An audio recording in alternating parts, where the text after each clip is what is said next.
ഈ ലോകത്തിൽ ഏറ്റവും കൂടുതൽ ദൈവിക ശക്തി ഉള്ളത് ഏത് തരത്തിലുള്ള മനുഷ്യർക്കാണെന്നറിയാമോ? ഏറ്റവും കൂടുതൽ ദൈവികമായിട്ടുള്ള ഒരു അഭിഷേകമുള്ള മനുഷ്യർ അതാരാന്ന് പറയാം? ഒത്തിരി നന്നായിട്ട് പ്രാർത്ഥിക്കുന്ന ആൾക്കാരാണോ? ഒത്തിരി ഉപവസിക്കുന്ന ആൾക്കാരാണോ? കർത്താവിന്റെ സാന്നിധ്യത്തിൽ ഒത്തിരി മണിക്കൂറുകൾ ചെലവഴിക്കുന്ന ആൾക്കാരാണോ? അല്ല. ഏറ്റവും കൂടുതൽ ദൈവിക ശക്തി, കർത്താവിന്റെ അഭിഷേകമുള്ള വ്യക്തികൾ ആരാണെന്ന് വെച്ച് കഴിഞ്ഞാൽ അവരാണ് ക്ഷമിക്കുന്ന മനുഷ്യർ. അവർക്കാണ് ഏറ്റവും കൂടുതൽ ദൈവിക അഭിഷേകമുള്ളത്. അതിന് കാരണം എന്താണെന്നറിയാമോ? ആരാണ് ഈ ക്ഷമിക്കുന്ന വ്യക്തികൾ? ക്ഷമിക്കുന്ന വ്യക്തികൾ എന്ന് പറഞ്ഞു കഴിഞ്ഞാൽ ഒത്തിരി വേദനകൾ അനുഭവിച്ച മനുഷ്യരാണ്, ഒത്തിരി അപമാനിക്കപ്പെട്ടവരാണ്, ഒത്തിരി കണ്ണുനീര് അനുഭവിച്ചവരാണ്, ഒത്തിരി ഒറ്റപ്പെടലുകളും ഒത്തിരി ശകാരങ്ങളും അപമാനങ്ങളൊക്കെ കേട്ടിട്ടുള്ള മനുഷ്യരാണ് അവർ. ഈ വേദനകളുടെയൊക്കെ നടുവിൽ ഒരു മനുഷ്യന് വരുന്ന ആദ്യത്തെ വികാരം എന്താണെന്നറിയാമോ? പ്രതികാരം ചെയ്യാന്നുള്ളതാണ്. അവസരം കിട്ടുമ്പോൾ നന്നായിട്ടൊന്ന് തിരിച്ചു കൊടുക്കാൻ വേണ്ടിയിട്ട് കാത്തിരിക്കുന്നവരാണ് ഈ മാനുഷിക വികാരത്തിൽ ജീവിക്കുന്നവർ. എന്നാൽ ഈ വേദനകളുടെ എല്ലാം നടുവിൽ ഈ വേദനകൾ തന്നവരോട്, സമ്മാനിച്ചവരോട് അവർക്ക് ക്ഷമ കൊടുക്കുക എന്ന് പറയുന്നത് അത് മാനുഷിക വികാരമല്ല, അതാണ് ദൈവീകമായിട്ടുള്ള ഒരു ശക്തി.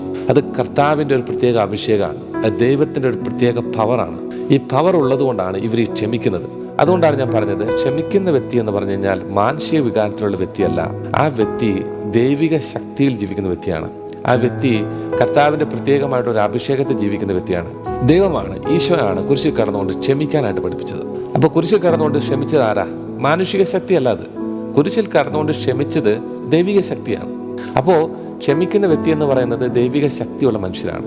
ഒരു അസാമാന്യ ദൈവിക കൃപയിലും അഭിഷേകത്തിലും ഒരു ദൈവിക ശക്തിയിലും ജീവിക്കുന്ന ഒരു വ്യക്തിയാണ് ക്ഷമിക്കുന്ന വ്യക്തി. ആ വ്യക്തി ഒരിക്കലും വില കുറച്ച് കാണരുത് കേട്ടോ. അവർ ക്ഷമിച്ചതുകൊണ്ട് അവർ പരാജയപ്പെട്ട വ്യക്തിയായിട്ട് കണക്കാക്കരുത്, അവരൊരു ബലഹീനനായിട്ടുള്ള വ്യക്തിയായിട്ട് കണക്കാക്കരുത്. അവർ വളരെ പവർഫുൾ ആയിട്ടുള്ള വ്യക്തിയാണ്. അതുകൊണ്ട് എല്ലാ ഇടങ്ങളിൽ, പ്രത്യേകിച്ച് നമ്മുടെ കുടുംബ ബന്ധങ്ങളിൽ ക്ഷമിച്ച് ജീവിച്ചവരാണ് എങ്കിൽ നിങ്ങൾ ഒരിക്കലും പരാജയപ്പെട്ടവരല്ല. നിങ്ങൾ കർത്താവിൻ്റെ മുൻപിൽ ശരിക്കും വിജയിച്ച വ്യക്തികളാണ്. നിങ്ങൾ ക്ഷമിച്ച വ്യക്തികളാണെങ്കിൽ നിങ്ങളിലാണ് അസാമാന്യമായിട്ടുള്ളൊരു ദൈവിക ശക്തി ഒളിഞ്ഞു കിടക്കുന്നത്.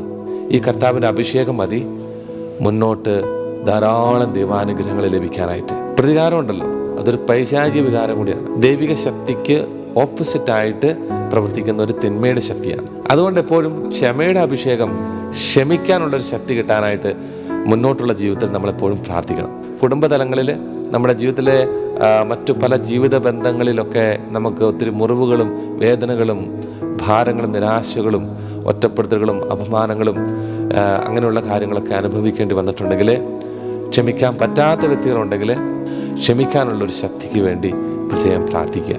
ദൈവം അനുഗ്രഹിക്കട്ടെ.